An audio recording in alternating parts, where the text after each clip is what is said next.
Bismillahirrahmanirrahim. Assalamualaikum warahmatullahi wabarakatuh. Tuan puan ahli majelis sarahan dalam talian yang berbahagia, alhamdulillah kita boleh jumpa semula dalam sarahan dengan subjek SIMI, Sejarah Indonesia Masa Islam. Saya sekarang nak bagi sarahan secara am sahaja dengan menumpukan pemerihalan sejarah pembaharuan Islam di Indonesia. Seperti mana selalunya detail peristiwa dan mana-mana yang berlaku pada kurun masa itu, tuan puan kena baca secara persendirian, sama ada dari buku-buku maupun dari artikel-artikel dalam jurnal akademik yang saya cadangkan. Minggu lepas, saya telah mendedahkan bahawa wajah Islam yang datang dan bertapak di Indonesia sehingga kurun 17 Masihi adalah Islam yang berpaksikan ajaran tasawuf yang didakwahkan dan dihebahkan oleh guru-guru sufi dengan kaedah yang akomodatif, bertolak ansur, serta mengiktiraf budaya, adat resam, dan tradisi tempatan.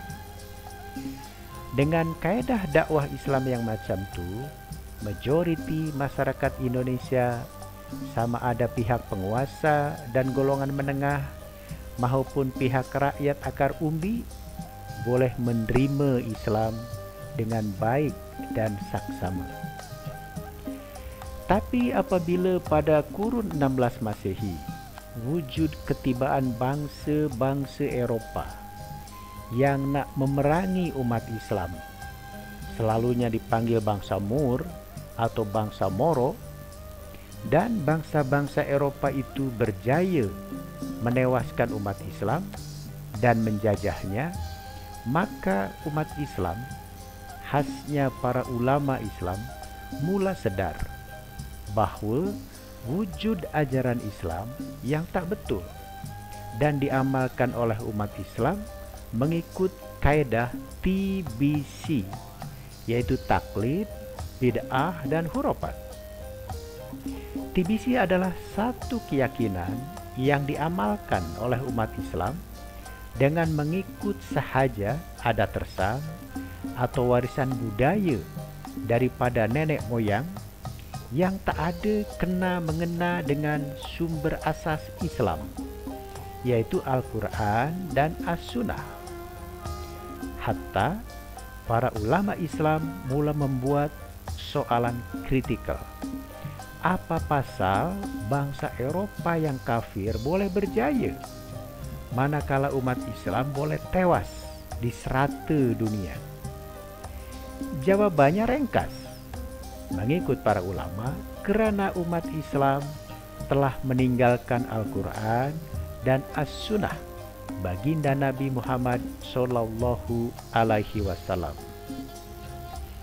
Inilah punca sebenar daripada wujudnya gerakan pembaharuan Islam di serata dunia yang berhasrat supaya umat Islam meninggalkan amalan TBC, taklid, bid'ah, dan hurafat pada satu sisi, serta pada sisi lain kena balik semula kepada Al-Quran dan As-Sunnah.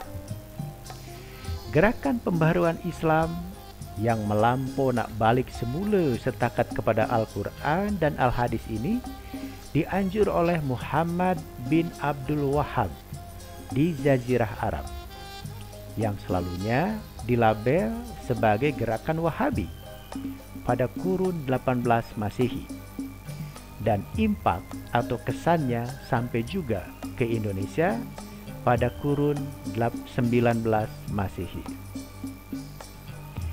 Gerakan pembaharuan Islam di Indonesia yang anti-TBC, taklid, bid'ah, dan hurafat mula dianjur oleh para padri atau ulama Islam daripada Tanah Minang di Sumatera Barat, yang dikenal sebagai gerakan Padri pada tahun 1808 sehingga 1838 Masehi.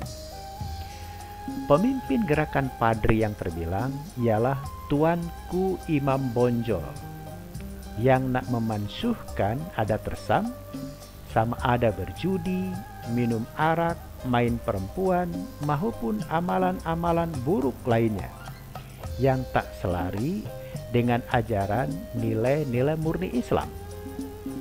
Maka berlakulah Perang Padri dari mulakan 1821 hingga 1838 Masehi antara golongan Padri dengan golongan adat, yang mana golongan akhir ini kemudiannya merayu dan pohon pertolongan kepada pihak kolonial Belanda, sehingga golongan Padri pun boleh ditewaskan. Gerakan untuk mempertahankan Islam dari cabaran, dugaan, dan tohmahan pihak kolonial Belanda di Indonesia juga digerakkan oleh para padri atau ulama Islam di daerah-daerah lain. Maka muncullah nama-nama ulama Islam terbilang yang berjuang dan berdepan dengan pihak kolonial Belanda mengikut nama daerahnya berkenaan. Contohnya, Syekh Abdul Khatib Al-Minangkabau di Sumatera Barat, Syekh Abdul Samad Al-Palimbangi di Sumatera Selatan, Syekh Nawawi Al-Banteni di Banten, Jawa bahagian Barat, Syekh Muhammad Arsad Al-Banjari di Kalimantan Selatan, dan lain-lainnya lagi. Hatta wujud pula perang melawan pihak kolonial Belanda, seperti mana yang berlaku dalam Perang Padri di Sumatera Barat, yaitu macam Perang Diponegoro di Jawa pada tahun 1825 sehingga 1830, Perang Aceh di Sumatera bagian utara pada tahun 1879-1906, Perang Banjarmasin di Kalimantan pada tahun 1859 hingga 1905, dan sebagainya. Dalam konteks ini, Profesor Dr. Taufik Abdullah, sejarawan terbilang Indonesia, membuat kenyataan yang betul bahwa Islam di Indonesia itu laksana benteng dan alternatif. Bermaksud bahwa Islam menjadi tapak pertahanan dan perlawanan kepada pihak penjajah asing, sekaligus agama Islam menjadi rujukan nilai-nilai murni, alternatif, dan pilihan unggul dalam mengedepankan cabaran dan dugaan dari ajaran-ajaran dan paham-paham lainnya. Walau bagaimanapun, natijahnya semangat Padri yang nak pembaharuan Islam ditegakkan di bumi Nusantara tidaklah padam, tapi berterusan berkembang dalam berbagai bidang kehidupan umat Islam. Maka wujud pula gerakan kaum muda yang nak pembaharuan Islam berdepan dengan kaum tua yang nak mempertahankan adat resam dan menolak mana-mana ajaran pembaharuan Islam.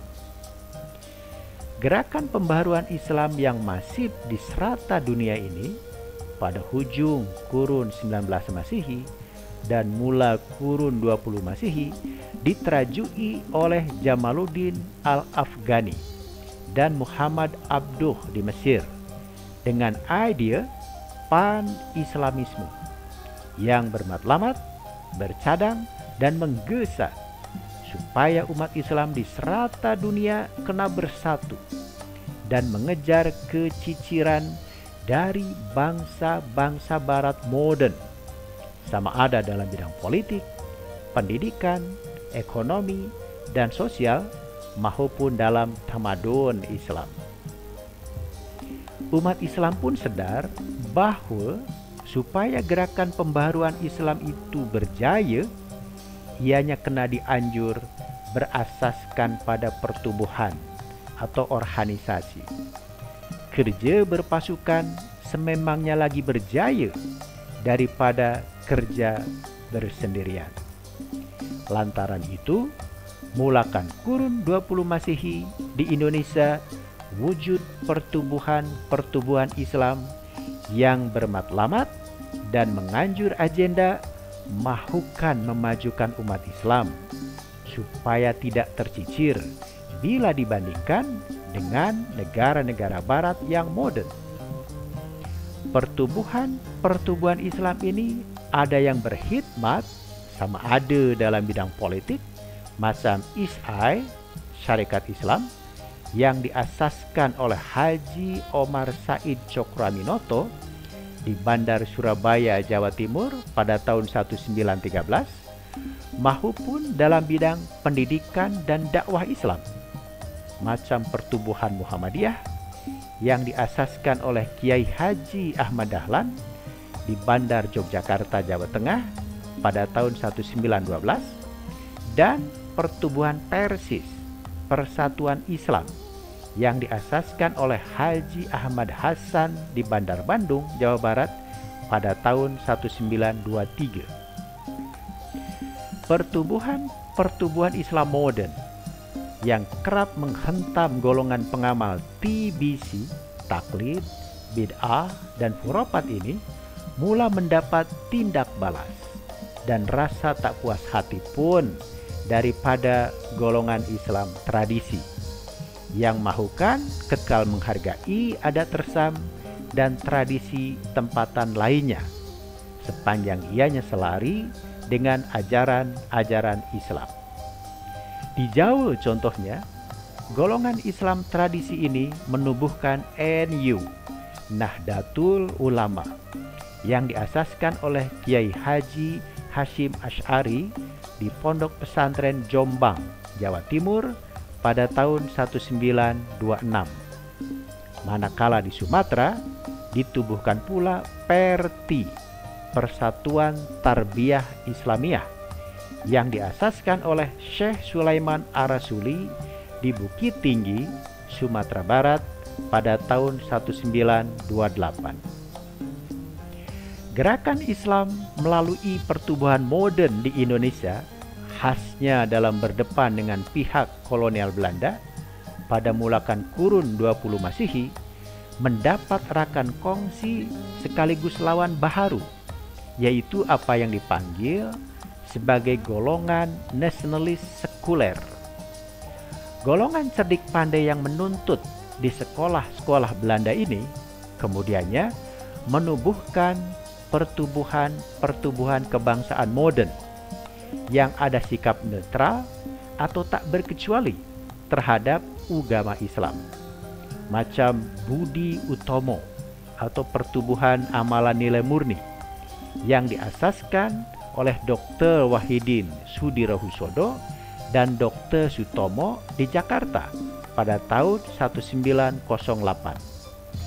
dan Pertubuhan PNI, Parti Nasional Indonesia, yang diasaskan oleh Soekarno di Bandung pada tahun 1927.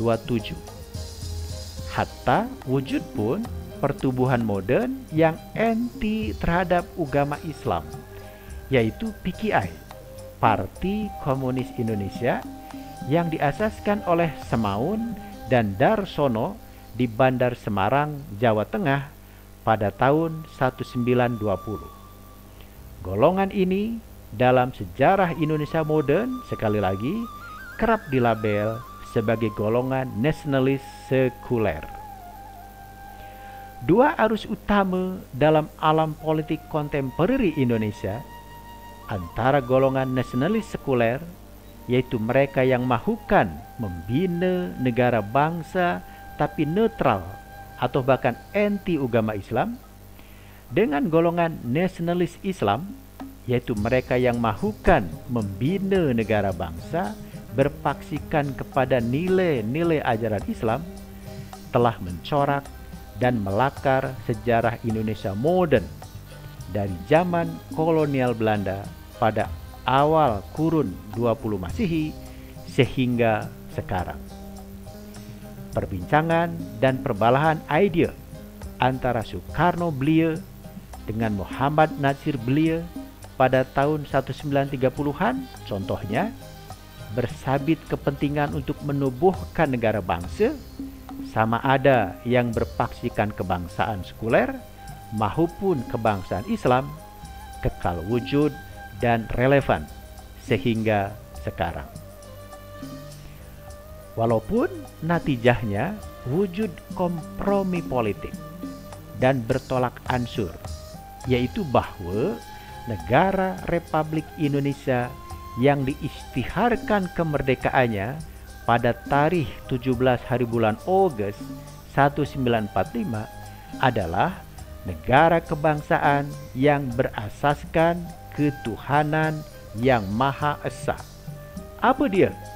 Ianya bermaksud bahwa negara Republik Indonesia bukanlah negara Islam, bukan pun negara sekuler penuh, tapi negara kebangsaan yang memperakui wujudnya agama Islam dan agama-agama lainnya di Indonesia, dan juga memperakui serta menghargai peranan umat Islam dalam membina negara Republik Indonesia daripada dahulu lagi sehingga sekarang.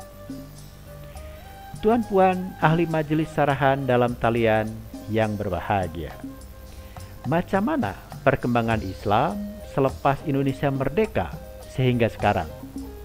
Saya pikir perkara dan pemerihalan ini elok dibincang dan dikongsi wawasan sejarahnya pada masa hadapan.